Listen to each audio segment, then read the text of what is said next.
What in the actual... All right, here's a subject with a lot of controversy, the HE double hockey sticks. It's actually hell, and you can say that word, especially if you're reading the King James. But now, what does the Bible actually say about hell? Let's look at it together. I'm Zach. This is The Average Christian, a project about what it means to have a relationship with God. How do we live that out in practical terms? And let's hold each other accountable. This one for information, because a lot of people want to know, and there's a lot of misinformation out there about this eternal hell. Is it eternal? Is it this place that God sends people to? How can a good God send people to such a bad place? Well, I'm not going to cover all that right now. Let's just look at and try to condense this because there's a lot. So let's start with where the New Testament word originates from. That's a valley of Hennem. When we're looking at, I know that's Hinnom. Maybe Clayton will put it up on the screen for you, but it's the valley of Hennem, which really literally means a lamentation, a valley. And I'm going to do some reading here just from some research, so bear with me. It's first mentioned in Joshua 15 and 18. It's eventually where the Israelites would sacrifice. Listen now, this valley of Hennem is eventually where the Israelite, God's people, would sacrifice their own children to a false god, to Moloch and Baal. You can read about that in 2 Chronicles. In fact, I'll read some of these for you. 2 Chronicles 28:3. He made offerings in the valley of the son of Hinnom and burned his sons as an offering according to the abominations of the nations whom the Lord drove out before the people of Israel. 2 Chronicles 33 and verse 6, and he burned his sons as an offering in the valley of the son of Hinnom. Jeremiah 7:31, and they have built the high places of Topheth, which is in the valley of the son of Hinnom, to burn their sons and their daughters in the fire, which I did not command, nor did it come into my mind. Therefore, behold, the days are coming, declares the Lord, when it will no more be called Topheth, or the valley of the son of Hinnom, but the valley of slaughter, for they will bury in Topheth because there is no room elsewhere. So there's a particular part of this valley, Topheth, that's Tophet, or the fire stove, which was the meaning, where the children were actually burned. That's mentioned in 2 Kings 33.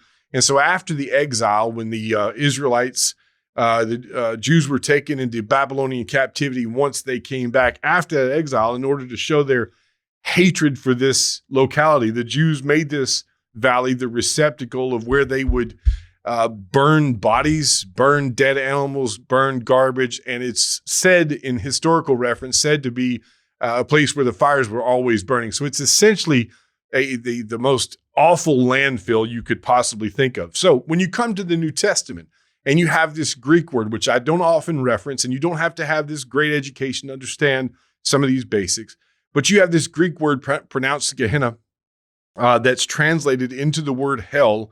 And that's the thing too, is when you're reading various translations, you have a more detailed language in Hebrew and especially in Greek, and you're translating that into English. And so sometimes you have some overlap, and the grave will be talked about as hell. And the King James, I forget where the reference is, actually talks about Jesus being in hell for 3 days. That's not the reference here. This is the final resting place of the wicked. Let me explain further. So this word Gehenna, where does it come from? Well, it's the valley afterwards that became this home for animals and criminals who were put to death as part of the justice system, to all kinds of filth that always kept burning.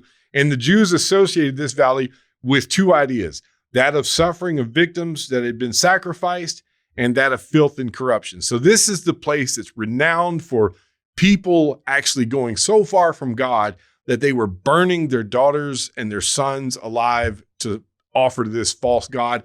Now it's become this horrible landfill. And in the Greek, Gehenna, which is actually a contraction of Hennem, was never used in the time of Christ in any other sense than to denote the future place of punishment.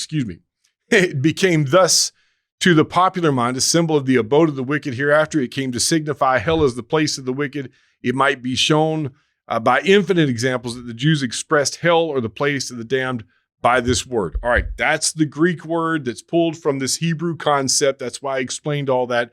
And you and I have it translated hell, and it's talking about the future place of the wicked, of punishment for the wicked. So you have these references, and I'm going to just read off some of them here. And a lot of these are from Jesus himself when you find this word. Matthew 5:22, I say to you that everyone who's angry with his brother will be liable to judgment.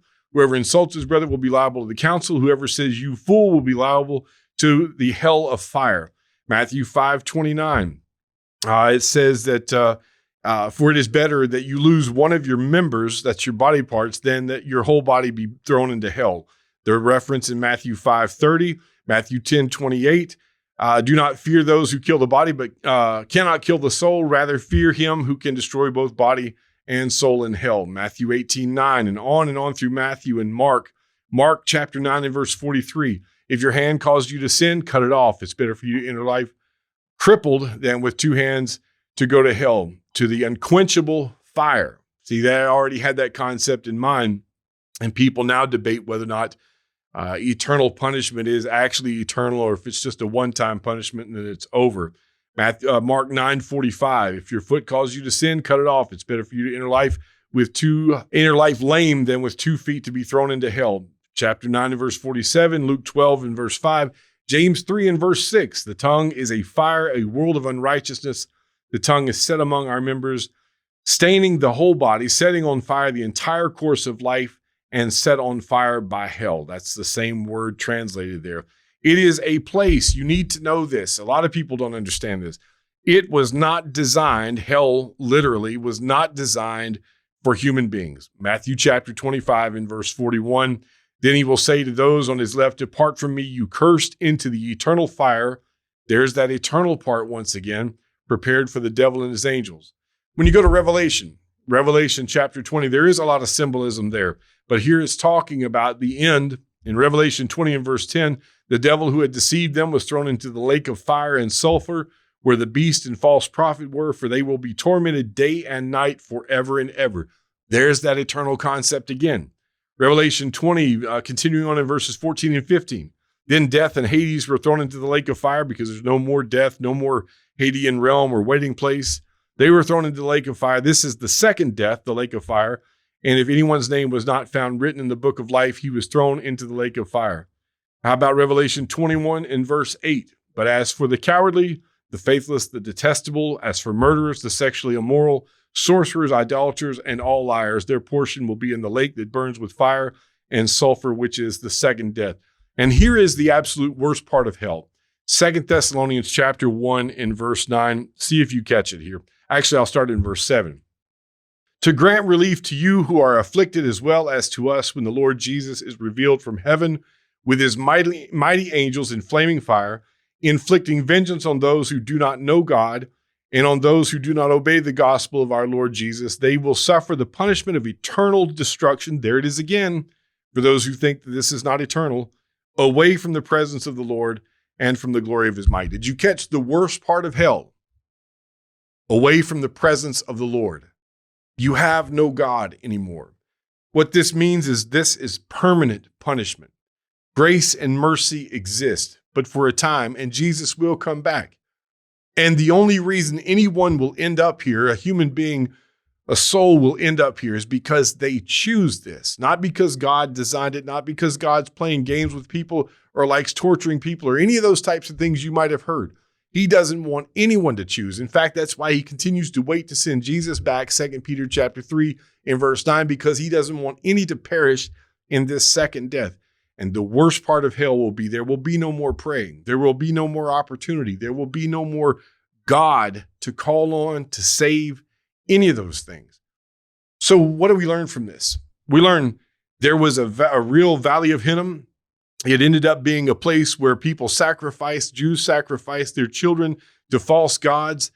In later times, that place was turned into the nastiest landfill ever, where they would have burning bodies of criminals, burning bodies of dead animals, burn their trash, all of that in this fire that seems to have kept burning all the time. And when Jesus wants to come up with a reference for the eternal destruction, he uses that as the backdrop, comes up with this word Gehenna, which we have translated hell, and the Bible warns over and over and over. It could be that God just said, look, there's heaven, there's hell, you got a 50-50 shot, good luck.